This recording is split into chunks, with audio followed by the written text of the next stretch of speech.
Voilà, j'ai du mal à accepter, je ne peux pas accepter que des Emmanuel Macron, Véran, Castex, soient tous les gens du conseil scientifique qui soient responsables finalement du mal-être en partie que ma fille subit aujourd'hui, quoi. Il faut que la raison revienne, quoi. C'est une question de bon sens, quoi, de logique. Comment est-ce qu'on peut continuer à infliger ça aux enfants? C'est plus possible. Je pensais pas, moi je pensais pas avoir cette vie-là, quoi. T'as eu des idées mauvaises à certains moments? T'as eu des idées noires? Oui. Ouais.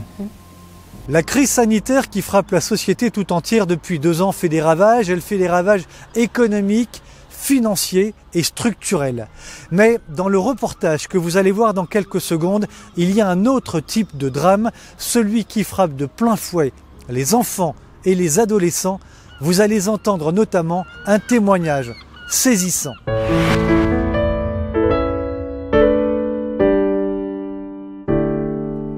Nous nous sommes habitués à les voir porter leur masque. Les enfants répondent pleinement aux directives qui leur ont été demandées. Le port du masque, obligatoire à l'école, en cours de langue, de chant et même en cours de sport. Pour les besoins de ce reportage, une maman nous a confié ces images, prises il y a plusieurs semaines. Voici la séance de sport d'une école de CE1. Nous avons un petit cours de yoga masqué à l'extérieur. Tous les enfants masqués, n'est-ce pas? C'est génial. Hein, qui remplace la séance de sport. Voilà. Voilà ce qu'on fait faire à nos enfants. Les enfants vont même au-delà de ce qui leur a été demandé, puisqu'il est fréquent de les voir garder leur masque à la sortie des écoles, des collèges et des lycées. En apparence, pas de problème majeur donc. En apparence seulement. Car depuis des mois, il n'est qu'à regarder les réseaux sociaux pour s'en rendre compte. Des parents, des mamans en grand nombre manifestent dans la rue, devant les préfectures, sur les marchés et prennent la parole. À tous les parents de France, c'est un appel d'une maman, un cri du cœur. Il faut dire stop, stop au harcèlement de nos enfants. Parents, c'est à vous que je m'adresse ce soir. Je voulais vous faire un témoignage, parce que personnellement, je n'en peux plus. Je ne peux plus me permettre de ne rien dire, de ne rien faire. Leur objectif, protester contre les conséquences physiques et psychologiques des masques et des règles sanitaires sur la jeunesse. Ils portent un masque alors qu'ils ils sont fragiles pourtant au poumon. Mardi 8 février 2022, Jardin du Luxembourg à Paris. Nous avons rendez-vous avec Roxane Chaffei. Elle est porte-parole des Mamans Louves, une association créée pour alerter sur la nécessaire protection des enfants en cette période de crise sanitaire. Depuis la crise Covid, là c'est carrément un carnage ce qui se passe, parce que dans les écoles, on a vraiment un problème de culpabilisation des enfants. C'est-à-dire que c'est pas tous les professeurs, bien sûr, il y en a qui restent très bienveillants et qui font très attention à leur manière de communiquer, mais on est face à un problème où les enseignants eux-mêmes ont été submergés par la peur. Donc cette peur, en fait, elle a été projetée sur les enfants et dans un climat qui déjà les culpabilisait avec notamment, vous le savez, des publicités où on leur a expliqué qu'ils étaient les potentiels meurtriers de papy et mamie. Donc tout ça pour les enfants, enfin je sais pas comment on peut espérer que des enfants aillent bien avec un climat anxiogène qui ne s'arrête pas d'ailleurs. C'est pas quelque chose qui a été ponctuel, c'est quelque chose qui dure depuis maintenant 2 ans. Donc en fait c'est pas possible qu'une mesure qui devait être provisoire, par exemple le port du masque, etc., perdure autant. Parce que là c'est vraiment la santé mentale du coup des enfants qui ne va pas bien. Une santé mentale qui inquiète. Pour tenter de mieux comprendre la situation, nous avons joint des enseignants un petit peu partout. Bien peu acceptent de parler car ils craignent les représailles des inspections académiques et de l'éducation nationale. Cathy, elle, a accepté. Elle est professeure d'espagnol dans un collège, en Bretagne. Il y a des années qu'elle enseigne. Elle nous dit être scandalisée que l'enseignement dans son ensemble fasse subir de telles contraintes et de telles directives aux enfants.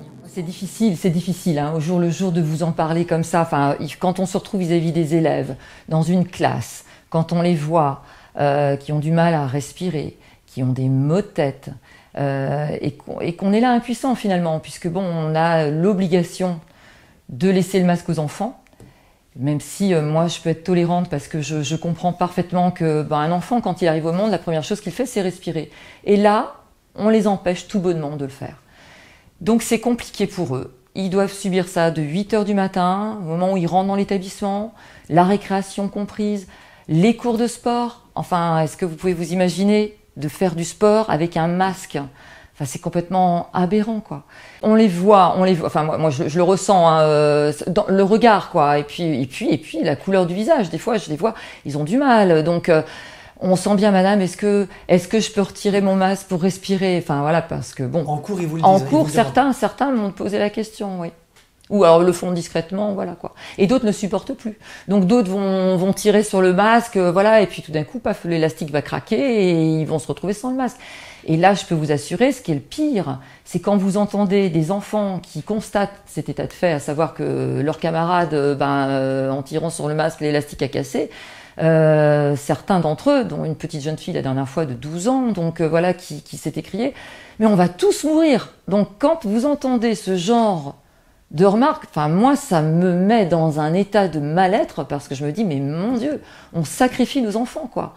Alors non seulement c'est pas viable d'un point de vue sanitaire on va dire parce que là en ce moment il y a la période des rhumes, enfin bref, ils éternuent dans le masque, ils toussent dans le masque, enfin comment est-ce qu'on peut laisser faire une chose pareille quoi ? C'est pour vous vraiment absurde. Ah ben c'est complètement absurde. On vit dans une absurdité mais constante quoi.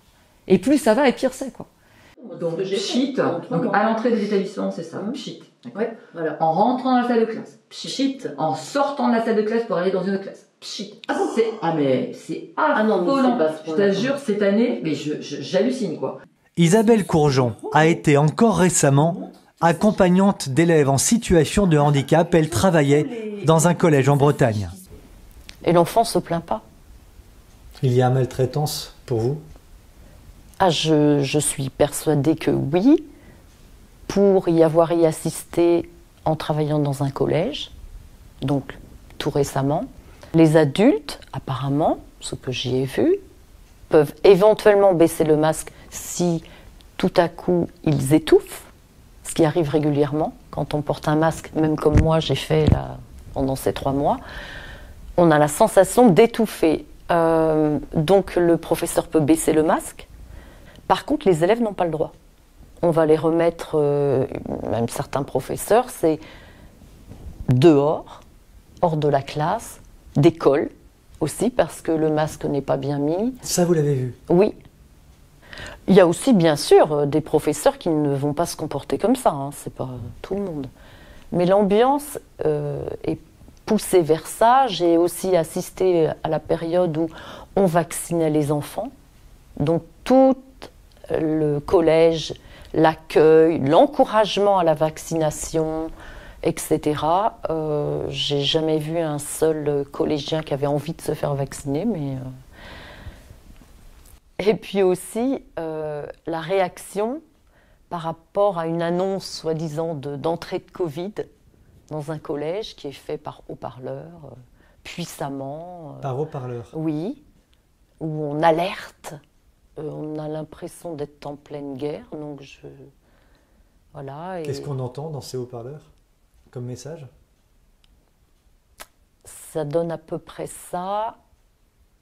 Le Covid est à nouveau entré dans le collège. Vous devez instamment, quelque chose d'à peu près comme ça, mettre votre masque. Et on précise tous les détails, etc. Mais je peux pas imiter le ton, mais c'est ce que ça veut dire. Oui. C'est très robotique. Ouais, un peu robotique et ça menace quoi. C'est menaçant. Autre témoignage. Nous avons contacté par internet cette enseignante. Elle est dans l'est de la France. J'ai plus envie d'aller travailler. Ça veut dire que j'ai l'impression de participer à une maltraitance. Et si j'ai choisi cette profession, c'est parce que j'aime les enfants. Voilà, j'en ai 7 personnellement. Donc, c'est vraiment par choix que j'ai choisi d'être enseignante. Et là, clairement, on me demande de maltraiter mes élèves en leur imposant des protocoles sanitaires qui n'ont pas de sens. Et Et même si j'essaye de faire de mon mieux pour les préserver, on est dans une ambiance telle où les collègues, elles respectent et c'est psychologiquement extrêmement difficile à vivre. Et voici le témoignage saisissant dont nous vous parlions au début de ce reportage. Elle s'appelle Alicia. Elle vient de passer 3 semaines ici à l'hôpital de Saint-Brieuc en Bretagne. Cette jeune fille de 17 ans, qui sort de l'établissement entourée de ses parents, vit un drame à cause de la crise sanitaire. Elle fait de l'anorexie. Elle a perdu 12 kilos. À peine être sortie de l'hôpital, son papa l'a conduite chez un hypnothérapeute car elle a grand besoin d'aide. Comme tant d'autres de son âge, Alicia est une jeune fille en souffrance. Elle souffre des conséquences des restrictions tous azimuts imposées par l'État depuis 2 ans, des ruptures sociales provoquées par la crise et de l'absence d'horizon. Exercice difficile pour elle en de telles circonstances, et nous la remercions vivement. Alicia a accepté de répondre à nos questions face à la caméra. Donc là tu sors de l'hôpital, Alicia. Oui. Ah, tu y as passé combien de jours? 3 semaines. 3 semaines. Il y a eu à l'hôpital où tu es? Ah oui, j'ai eu plusieurs dans ma chambre. J'ai eu 2 filles dans ma chambre qui étaient là pour tentative de suicide. Ouais, qui sont arrivées en urgence à l'hôpital, quoi. Des jeunes qui avaient quel âge, Alicia? Il y en avait une qui avait 15 ans. 15 ans et l'autre, pareil, 15 ans aussi. Ouais, pour tentative de suicide, il y a aussi les troubles du comportement alimentaire. Il y a aussi des TOC aussi. Des TOC? Ouais. La dernière voisine de chambre que j'avais, qui était là donc pour tentative de suicide, c'est pareil, c'est parce que ça va plus, quoi. Voilà. Et elle non plus, elle n'est pas vaccinée, mais elle veut pas l'être. Et voilà, c'est le fait de s'enfermer du coup à cause de cette situation, quoi. On ne sort plus avec les amis, par exemple. Je parle plus avec les amis. Enfin, c'est plus social, quoi. Et donc, du coup, je me suis beaucoup renfermée sur moi. Et, du coup, un peu dans la solitude, on va dire. Et voilà, quoi, dans la tristesse aussi. Les amis, depuis cette histoire de crise sanitaire, tu les vois pas ou tu les vois plus? Ah oui, je les vois plus, ouais. Je me vois, voire même, on se parle plus, quoi. Vous parlez plus? Ouais. Et ça te manque? Oui, beaucoup, ouais. Beaucoup. Voilà, j'ai du mal à accepter, je ne peux pas accepter que des Emmanuel Macron, Véran, Castex, que ce soit tous les gens du conseil scientifique qui soient responsables finalement du mal-être en partie que ma fille subit aujourd'hui, quoi, de par leurs décisions. On voit bien qu'elle n'a plus de projection dans son avenir. Pour elle, l'avenir s'est arrêté, je pense, en mars 2020. Ça s'est arrêté là. Malgré que nous, le confinement, j'estime qu'on ne l'a pas, ou conditionnement, on ne l'a pas vécu de manière tellement brutale, parce on vit à la campagne, on pouvait se promener dans la vallée derrière la maison. Voilà, on n'a pas été contraint de rester dans un appartement de 40 ou 50 mètres carrés. On n'a pas eu ces contraintes-là. On était quand même relativement libre. En plus, il faisait beau. Mais je pense que ce choc-là du premier confinement et l'initial en fait du mal-être où elle est aujourd'hui. De toute façon, tout le monde a été isolé, on va dire. On est tous enfermés dans quelque chose et eux, il y en a qui sont renfermés dans les cours, par exemple. Ouais. J'ai une amie qui, en fait, elle s'est enfermée énormément sur elle-même et dans les cours et qui a été beaucoup stressée aussi de la situation actuelle et qui est devenue boulimique après. Et voilà, il y a plein d'autres choses comme ça. Ouais. C'est vrai que nous, on rêvait 17 ans, on rêvait de les vivre, quoi. Et puis finalement, on ne vit pas du tout. On m'a souvent répété oui, tu verras, ce sera les plus belles années de ta vie, et puis finalement, pas du tout, quoi. J'ai une fille, par exemple, du CNED qui, pareil, qui se soucie de son avenir et tout ça, parce qu'elle, elle aimerait voyager, mais elle veut pas se faire vacciner non plus. Et avec le pass et tout ça, ça va être compliqué. Et ça, elle appréhende parce que du coup, elle se rend compte que ce qu'elle voulait vraiment, elle va peut-être pas l'avoir maintenant. En fait, je vois plus à quoi me rattacher parce que je me dis que oui, j'ai le bac à passer, oui, j'ai le théâtre et tout ça, mais finalement, au bout, ça se trouve, ça va être toujours pareil. Et voilà quoi. Que pour moi, ça ne sert à rien.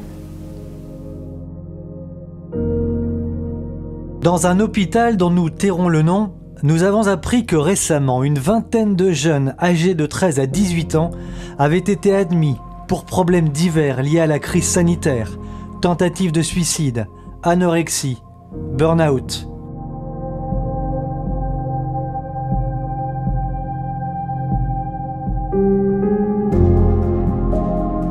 Depuis des mois, des professionnels de l'enfance alertent sur les traumatismes que subissent de plein fouet les jeunes et les troubles particulièrement graves qu'ils auraient à subir à plus ou moins long terme.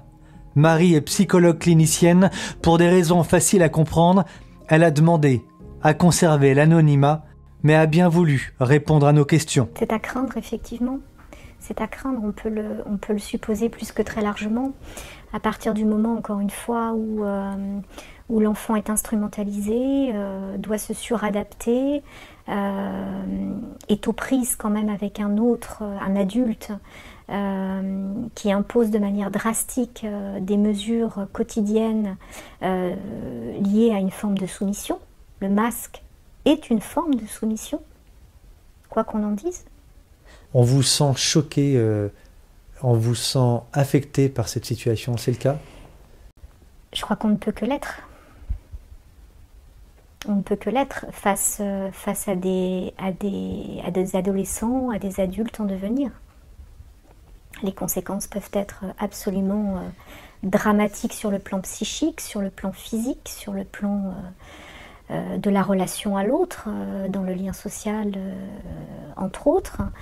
On ne peut qu'être extrêmement inquiet de cette situation-là. Vous avez vu des adolescents ou des enfants arriver en pleurs dans votre cabinet ? En souffrance, en grande souffrance ? En grande souffrance, oui, oui. Et avec cet état aussi que il m'a semblé pouvoir repérer, d'énigme. C'est-à-dire que l'enfant ne comprend pas ce qui lui arrive. Il ne comprend pas sa souffrance. Il lui est très difficile de mettre des mots sur sa souffrance. Qu'est-ce qu'ils vous disent ? Est-ce qu'ils sont inquiets de l'avenir, de leur avenir, du temps présent ? Ils vous ont posé des questions ? Ils vous posent des questions ? Pas spécifiquement. Beaucoup d'entre eux ont pu me témoigner qu'ils avaient peur de la maladie. Ils avaient peur de la maladie pour eux et pour leurs proches. Ça, c'est aussi extrêmement inquiétant. Ils ne comprennent pas ce qui se passe. C'est un sujet qui est extrêmement complexe et ils se voient imposer des mesures qu'ils ne comprennent pas et qui sont, selon moi, d'une rare violence. D'une rare violence ? D'une rare violence, oui. Oui. Porter un masque toute la journée pour un enfant qui est en classe élémentaire, au collège, il m'a semblé pouvoir noter que chez les parents, il y avait également une grande soumission à l'obéissance. Donc il est nécessaire et fondamental de prendre la mesure de la gravité de la situation. Alors dans l'établissement où je suis cette année, nous avons beaucoup d'allophones, donc qui apprennent le français. Et vous pouvez imaginer la difficulté qu'ils peuvent avoir en se retrouvant masqués, en ayant un enseignant qui est masqué et qui doit leur apprendre le français. Donc difficulté au niveau des articulations, au niveau des phonèmes, comme pour une langue étrangère, que moi j'enseigne. On se retrouve dans la même problématique. Mais là, même vis-à-vis de leurs petits camarades qui côtoient journellement, c'est beaucoup plus compliqué. Et les émotions ne transparaissent pas, évidemment. Et on le sait très bien, quand on apprend une langue, le visage, c'est tout. C'est pas simplement le son qui va sortir de votre bouche, c'est l'émotion qui transparaît au niveau du visage. Et ça, malheureusement, c'est plus d'actualité, quoi. Donc énormément de difficultés pour ces enfants. Le deuxième cas de figure qui se présente, ce sont les enfants qui sont autistes. Alors on a quelques enfants qui sont autistes dans l'établissement. Et pareil, même problématique. L'enfant a besoin de voir le visage de son enseignant pour mémoriser. Parce qu'il y a des petites mimiques, il y a des choses qui font que voilà, ils vont retenir plus facilement. Mais là, il n'y a plus. Donc ils n'ont plus que l'audition finalement, quoi. Donc on les abîme intellectuellement et psychologiquement. Ah mais complètement, complètement. Ça nuit au développement psychologique de l'enfant. On le voit bien, quoi. C'est très très lourd, quoi. Je peux pas, madame, est-ce que vous pourriez me réinterroger? Est-ce que vous pourriez me réinterroger, s'il vous plaît? Mais je dis oui, bien sûr. Je vais te laisser le temps. Donc plutôt que d'avoir un délai d'une semaine, je vais lui donner beaucoup plus de temps pour qu'il puisse se mémoriser, quoi. Et ça se voit. Et même dans ce que je peux lire au niveau des copies, mais j'ai vu le niveau baisser, quoi. Enfin, on le voit bien, quoi. C'est dramatique, mais c'est un constat. Et par contre, je suis pas le seul à le faire, ce constat.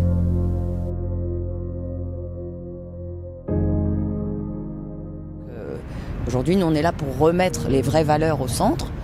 Les valeurs, on n'inverse pas les choses. C'est pas aux petits de protéger les grands, c'est aux grands de protéger les petits. Tout a été inversé. Là, on est dans un monde à l'envers, en fait. Et nous, les mamans louves, on essaye de remettre la parole juste pour que ce monde y revienne à l'endroit.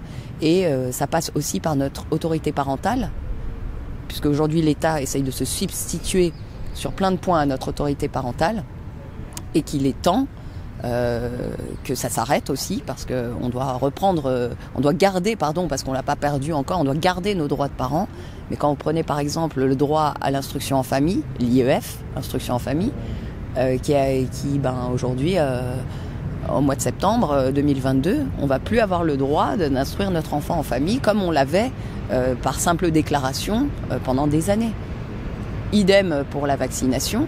Aujourd'hui, c'est un seul parent qui peut décider si l'enfant doit être vacciné ou non, sachant que pour toutes les autres questions sur l'enfance, on a besoin de l'accord des deux parents. Donc pourquoi ?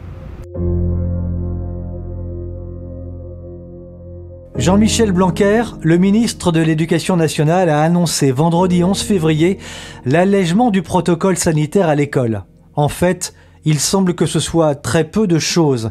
Le port du masque ne serait plus obligatoire dans les espaces extérieurs en primaire, mais obligatoire pour les élèves de 6 ans et plus, ainsi que pour les personnels dans les espaces intérieurs. Cet allègement sanitaire permettra-t-il de lever ou non l'étau psychologique qui pèse sur les jeunes et sur les adolescents ?